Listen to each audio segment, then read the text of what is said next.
alrededor de 250 personas de este virus. Pero las personas infectadas, que se sepa, murieron un 60%, es decir, que se murieron de 150, quiere decir que en todo el mundo se infectaron solamente pues 600, lo que sea el número exacto. Por tanto, la mortalidad de este virus es muy alta, pero su infectividad es mínima. Este estaba mezclado con un virus de la gripe estacional, que como sabemos todos tiene una mortalidad muy ínfima, o sea, inferior al 0,01%, inferior al 1% de mortalidad, pero con una gran contagibilidad, ¿no? Bueno, que se contagia mucho, con una gran infectividad. Si tú mezclas estos dos virus, lo que estás haciendo, y luego lo distribuyes a miles de personas, estás maximizando la probabilidad que estos dos virus se unan, que estos se recombinen y aparezca un virus nuevo que sea a la vez muy letal y muy capaz de infección. Esto es así, este virus estaba, esto la casa Baxter lo ha aceptado, no ha dicho no, esto no es verdad, esto lo ha dicho Jane Burgermeister o quien sea, pero esto no estaba ahí, esto está aceptado oficialmente por la casa Baxter, que en el material, en el entero, no en una parte en la que llegó a la República Checa, en los 72 kilos de material había virus vivos de la gripe aviar mezclados con la gripe de cada año. Esto es así, esto es el dato. Entonces, ¿podía haber ocurrido esto por casualidad? Lo primero que se debe decir es que es extremadamente poco probable. Y esto lo digo simplemente porque en ciencia decir imposible, pues no lo decimos nunca. ¿Qué quiere decir extremadamente poco probable? Bueno, pues que estos laboratorios que operan con este tipo de virus tienen los bioniveles de seguridad, ¿no? Y el nivel de seguridad 3, que es el máximo, que es el que debe aplicarse en este laboratorio, hace que uno, bueno, pues si hablamos en ciencia de probabilidad, con lo conocido, la probabilidad que esto ocurriera casualmente, pues es ínfima. No solamente por eso, no solamente porque cómo podemos explicar la mezcla de dos virus distintos, sino porque la vacuna de la gripe, como es sabido, es una vacuna de virus atenuados. Esto quiere decir que ya es normal que en la vacuna de la gripe haya virus vivos. Esto no es una excepción, pero atenuados quiere decir que deben pasar por un tratamiento de radiación. Estos virus que hallaron en la República Checa y en todo el material de Baxter no estaban atenuados.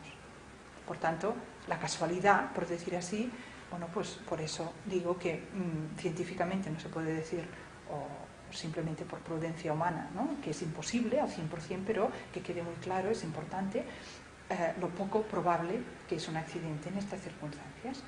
Pero en todo caso, bueno, pues esto ocurrió y esto está bajo investigación. Esta periodista Burgermeister ha pues denunciado no solamente a la casa Baxter, sino que ha denunciado a la organización de la OMS, ¿no?, y ha denunciado también gobiernos de países importantes, porque, bueno, parece que con los datos que tenemos es más probable pensar que aquí haya una mala intención, y esto es lo que ella denuncia, que no pensar que ha habido unas casualidades casi imposibles de concebir. Pero yo, como insisto, es muy importante separar los datos objetivos de lo que aún no ha sido demostrado.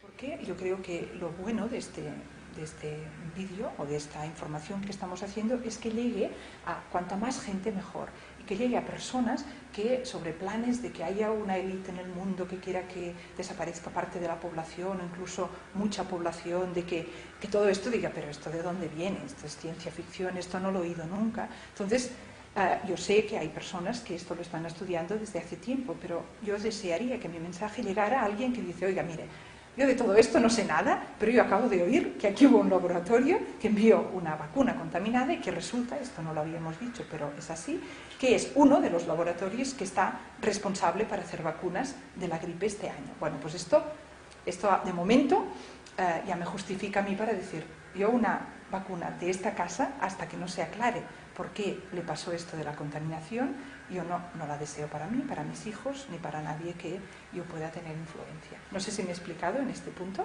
porque yo creo que dejarlo ahí para mí es importante. Y pasaría entonces a la segunda irregularidad, porque hay otra que aún es más escandalosa que esta primera. La segunda irregularidad es la siguiente.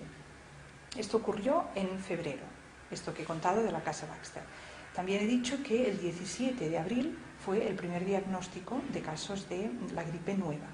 Pues bien, el día 29 de abril, o sea, 12 días después de que se descubrieran estos dos primeros casos, ocurrió que, bueno, Margaret Chan, que es la directora General de la OMS, de la Organización Mundial de la Salud, que depende de la ONU, apareció públicamente y lo que dijo fue que había un estado de alarma, de alerta mundial de nivel 5 para la prevención o de una pandemia. ¿Qué quiere decir esto? Esto quiere decir que el nivel 5 es el nivel ya más superior y después del 5 solamente está el 6 y el nivel 6 quiere decir que ya está la pandemia, ¿no?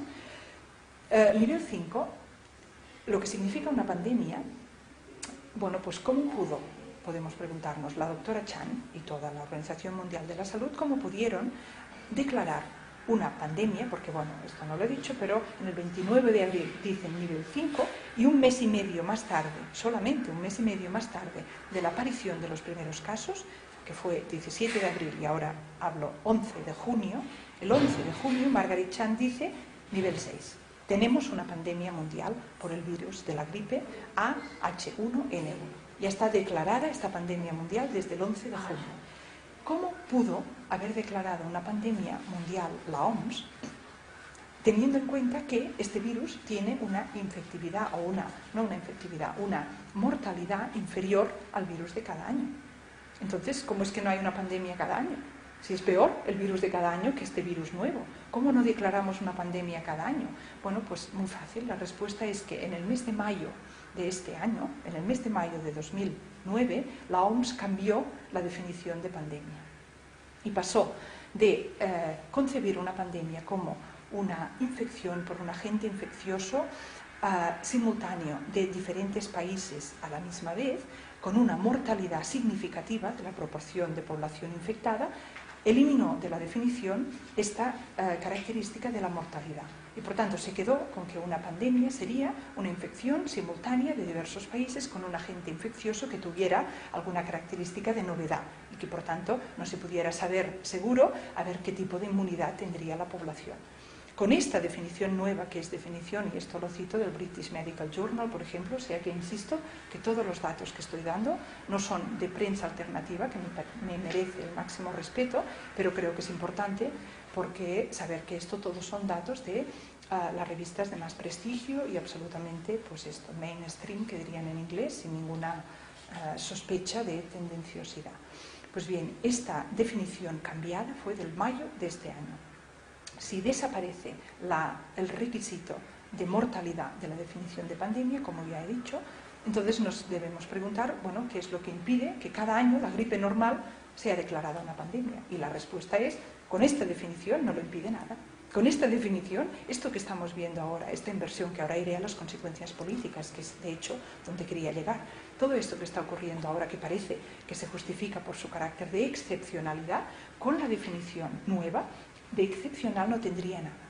Así estaríamos año tras año, como mínimo por la gripe, para no hablar de otras enfermedades pues que tengan las mismas características.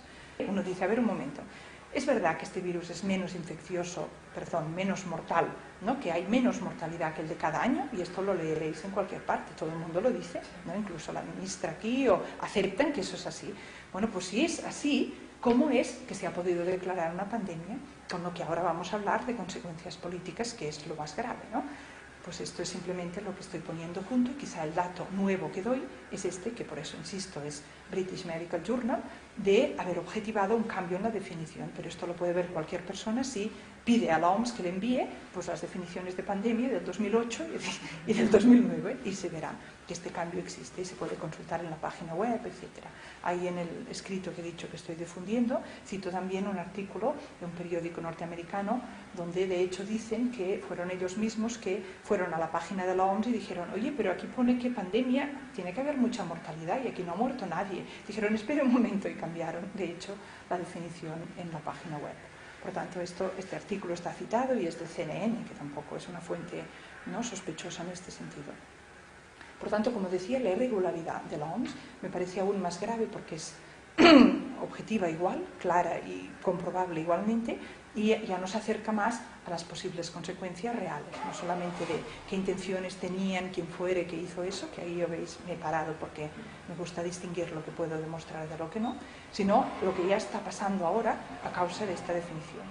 Para acabar esta parte de irregularidades, en los Estados Unidos puesto que se había declarado ya el 11 de junio una pandemia por el nuevo virus, en los Estados Unidos se declaró ese mismo mes emergencia nacional sanitaria, que también tiene consecuencias políticas.